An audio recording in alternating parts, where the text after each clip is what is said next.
How to create Facebook stories that sell. Look, whenever I'm promoting something, I actually don't just run Facebook ads. In fact, I do way less ads than y'all probably think. What I do though is a really cool storytelling strategy, and I'll do it on Facebook, and that's what I'm gonna teach you in this video because it makes a lot of cash. Let's show you.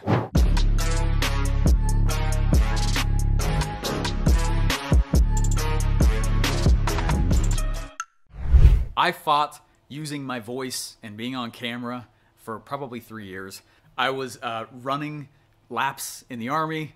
Russell's little Snapchat alarm went off, and I was like, Russell's on Snapchat at ClickFunnels, what's up? So I ran over and I grabbed my phone, and he's like, I got a gift for you. And I was like, sweet! I'm gonna tell you, you'll have to publish every day the rest of your life. It'll change your life. And I was like, no! Right back to the laps. And that's kind of how it started, honestly. And I remember that it was probably about a year later, I was at his event, and I was like, I'm gonna do whatever this guy tells me to do, whatever he tells me to do. No kidding. The very first speech, he stands up and he's like, publish! And I was like, oh my gosh, not that again, no way. And I fought it. I fought it really hard. And you're watching YouTube videos right now, you might be fighting it as well. But I gotta tell you, it's been one of the most, it is the #1 lead source right now. Okay, so I went from fighting it hard to now I have 4 successful podcast shows, 2 YouTube channels, and I can't shut up. No one can get me to stop talking. So in this video though, I'm gonna share with you guys 3 steps, 3 things you need to do to make your Facebook stories sell and sell your product, and really exciting and engaging for those who are watching. Let's dive in. All right, the first step to having a good Facebook story, especially as it relates to hopefully resulting in a sale, is you need to tell the right story. Briefly, let me explain what I mean by that. Basically, you have to understand that when someone's getting on Facebook or any social media platform, they're going on there for a specific reason. Let's think about this. Why does somebody come to YouTube? You come to YouTube to either learn some kind of how-to thing, which, hi, what's up? Or second of all, usually some kind of entertainment, right? Those are usually the 2 reasons. Why does somebody go to Facebook? If you're looking at, hey, how do I do Facebook stories that sell? Why do we get on Facebook? Do you know that statistically you reach for or grab your phone 72 times per day, regardless if there's a notification now? We are dopamined out of our brains on these devices, okay? Just like, and what Zuckerberg is even admits to the Supreme Court, like, yeah, we hire addiction specialists for Facebook, right? So understand that they are there to scroll, and if you're not exciting or engaging, you're not telling the right story, they're probably gonna keep scrolling, right? So that's what I mean, like, #1, Facebook stories that sell. Tell the right story, but you need to do it in the right way. You do need to be entertaining. You need to realize that they got on there not really to be sold. You're looking up, how do I tell Facebook stories that sell? Yes, you can sell on them, but understand that it is also one of the weakest salespeople on the planet, and that you'll get some sales for sure from the video, but most of your sales are gonna come through follow-up. And most of your sales are gonna come through taking them off Facebook and involving them in another form, another funnel. Okay, understand right off the bat that they are there for the most part to get distracted, feel some dopamine, look away from whatever's going on in their life as well, and get a little bit of a release from that. They're not always there to buy from you. And so your intent is to sell, their intent is to get distracted. And sometimes that's where the mismatch comes a lot of times when it comes to Facebook stories and the sellability afterward. So one of the ways we control that is through story length. People always ask like, hey, how long should my Facebook Live be? That's a common question. We've done a lot of events. Almost everybody asks that question. The reality is, it doesn't matter. I don't know. Okay, we always tell people the correct video length for Facebook Lives is as long as you're not boring. So if you can keep someone's attention for 2 hours, then nothing wrong with that, right? Like, think about what a movie director has to go through to keep your attention, the lengths that they go through to tell a story for 2 hours, to keep you engaged for 2 hours. Have you ever watched a movie? You're in the movie, 30 minutes in, you're just like, I am not feeling this. Let's give right? They didn't do their job. Now, you would have said, yeah, I'll give more of my attention to you if they were interesting and engaging, and you would have no problem with that. So don't think that 2 hours is also bad. I've done tons of 2-hour Facebook Live videos, but I've also done tons of 2-minute ones. It has a lot less to do with length and has a lot more to do with engagement. Are they liking it? Are they bored? Are they with you? Those are really the things that help determine the length of the video. As you're telling the stories also, you need to, as much as possible, involve the 5 senses. So bring them into the room. I walked into the room and it was a dark room, and that's what I saw. I felt this, I heard this, tasted, smelled that. Those are some of the basic storytelling functions, but the more you can do that, the more they're gonna feel like they're not just sitting in front of a screen, and they're actually in front of you. And when that happens, they know, like, and trust you way more, and they're able to come buy from you a lot easier. Number 2, you guys, you gotta have a routine.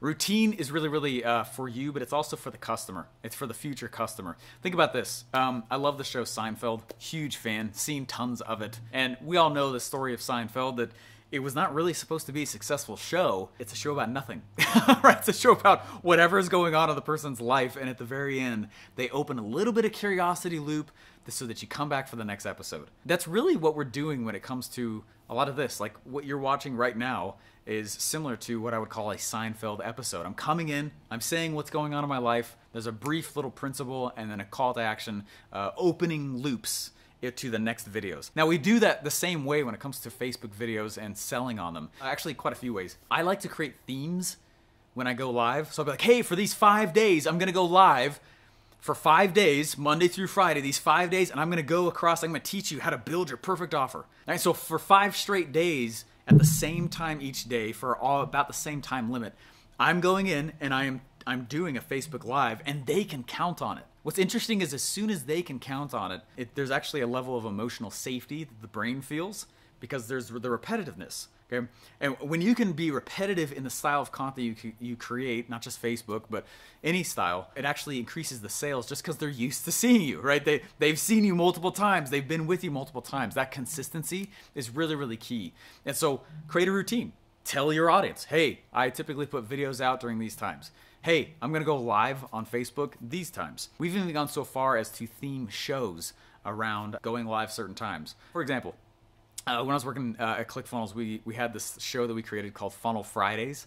And every Friday at 10 a.m., Russell would go live with Jim Edwards, and they would build a funnel in 30 minutes. They've been doing that for years. And just no pitch, but just consistently building a funnel live on Facebook in 30 minutes. Lots of Fridays, not every Friday, most Fridays. They've made way past $10 million on little side softwares. Did you hear what I just said? Steve, I'm looking up a video on how to make money with Facebook Live videos. I just told you, theme a show. Be consistent about it. And what's funny is that just doing that and demoing whatever your product is on your themed show every week brings sales. You don't even have to be a great pitch person to make sales that way. Hey guys, before going on to the most key piece, share the video. Share the video. Tell everyone that send this video to people who do Facebook Lives that you can't tell what they're talking about. Is that too bold? All right, share the video. Go subscribe. Hit the like button if you're loving it. If you're hating it, you hate my guts, put the thumbs down. That's totally fine too. But honestly, let's increase the quality of all content production on Facebook. Share the video. I would appreciate that like crazy. But also the people who watch it, who you're like, this is a subtle way to tell someone they're not good enough yet. Number 3, and one of the most key pieces, honestly, to making money, especially long-term with Facebook stories, Facebook Lives, you guys, you have to harness this whole idea of what we call the attractive character. Not all companies need what we call an attractive character, but you do make sales pretty quickly if you choose to become one. Steve, what's an attractive character? All right, this is where I learned about it. It was in college, and I was walking through my my college campus's basketball stadium, and I remember I was reading Russell's book called .com Secrets. Of course, I bring him up a lot. I worked next to him for 2 years, so I got a lot of stories there, all right? And most people know him as well. So I was reading his book called .com Secrets. I was not working for him yet, and in this book, he had this concept in there called the attractive character.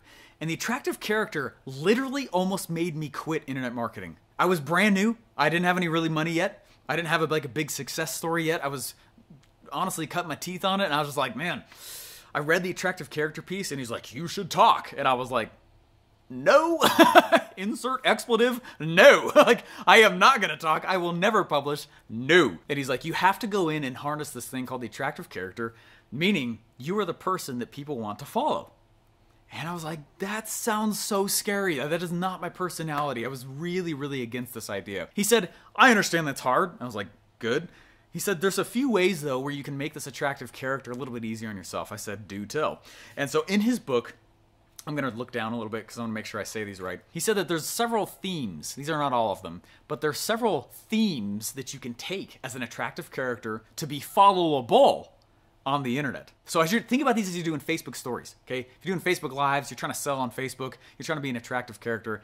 One of the characters you can take on is a character called the Crusader. And the crusader is someone who's got the holy war that they're fighting. Rah, holy war, right? I've got that with the capitalist pig thing.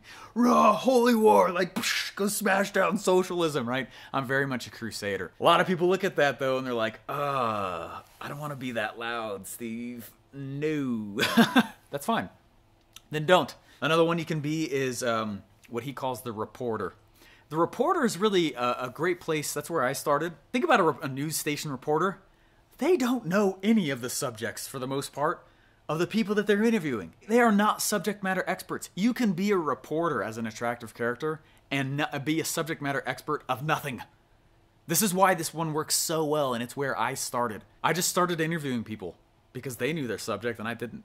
That makes sense? So if you're like, man, Steve, I don't have a skill set, be a reporter. Right? Go investigate. Go interview people, right? Take the mic, if you will, ask questions and let them make your content for you, right? That's very common. John Lee Dumas is famous for that, right? His whole podcast is basically, literally thousands of episodes of him just interviewing other people. That's a pretty smart model. Pretty hands-off as well. That's nice, right? You can definitely do that. Be an attractive character and still sell on Facebook like that. Another one that you can be is, this is another one that it's probably the second one that I did, was Reluctant Hero. Reluctant hero is, think of like Frodo Baggins, right? Frodo Baggins reluctantly is the hero. Crap, I gotta take this ring. You see what I'm saying? Gotta take this ring over and throw it in a mountain. He's reluctant about it, doesn't want to be the hero, so to speak. And this isn't like an ego thing at all. But this is a really good persona to take on if you are nervous, if you are like, you know what, I didn't want to do this, but I see that there's a need, so here you go. That's a really great one as well because it does help lower the standard that you make of yourself, that you have to be like this like A-level professional suitcase, suit wearing kind of guy, briefcase and suit wearing kind of guy. Like, I had that weird perception for a while, but that's what it means to be successful. Anyway, another one is leader, right? And the leader's going out and they're the one saying, follow me. All of these are what we call the attractive character. And the attractive character is really powerful because it gives you a theme by which you can relate with your audience, all right? And so you can start to involve them in product creation and content creation. So when you go on Facebook Live and you turn on that camera, you know, hey, this is what I'm gonna go to. I'm just interviewing today. I'm gonna be the reporter. Or you know what, I'm gonna go be the reluctant hero in that I've got some cool things to share. I stumbled on them. I didn't mean to find them. Here's some tips because we ran into some problems. Here's how I solved it. That's a great Facebook Live, right? Or you could go in and be the crusader, right? Follow me. There's a holy war happening. There's something unjust. There's a lot of crusaders right now. But these are all great themes if you don't know what to do in your Facebook Lives that help result in a sale. Hey guys, I'm going to be a crusader right now. I got a free gift for you. Go to capitalismswag.com. You'll get our Capitalist Pig t-shirt for free. All we ask is that you pay for shipping. You'll also be onboarded and introduced into a really cool community. It's all free, but it'll help you actually create your offer and launch it, especially if it's your first time ever doing it. Go to capitalismswag.com. The link is in the description below.